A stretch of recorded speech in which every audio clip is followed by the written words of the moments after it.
Hello, this is my video about purple loosestrife, a beautiful purple flowering plant indigenous to Europe, which is an invasive species to Illinois, including Chicago. The purple loosestrife originated in Europe and has been used for medicinal purposes for many centuries to cure many ailments, as well as being used as an ornamental plant because of its beautiful color.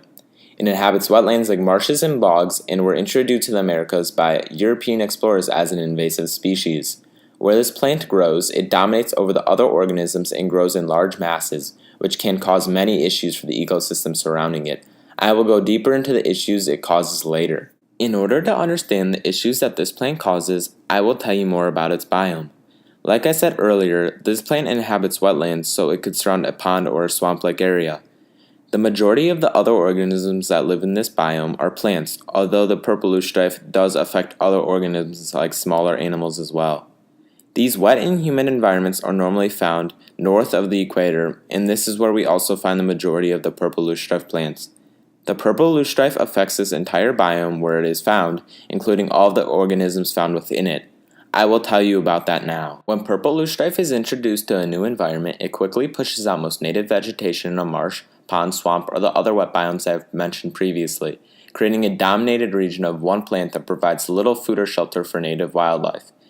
This affects the entire food chain of a biome, including the native trees.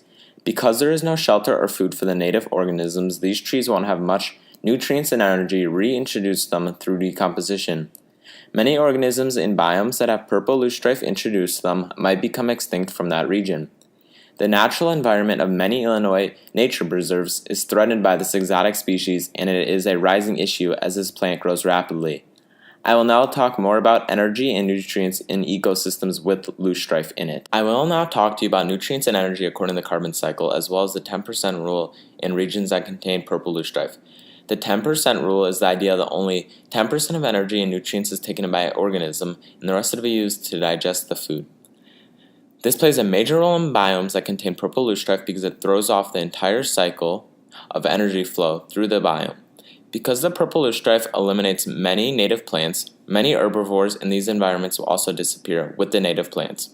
Because they have nothing to get energy from, this then creates a bad domino effect up the trophic levels until it reaches the trees.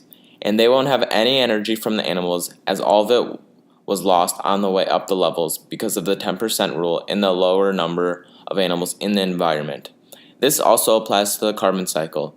The majority of the carbon will be lost as it moves up the cycle because of the lack of nutrients containing carbon for the organisms. In conclusion, although these plants might be pretty, they are terrible for ecosystems and will kill trees. Thank you for watching.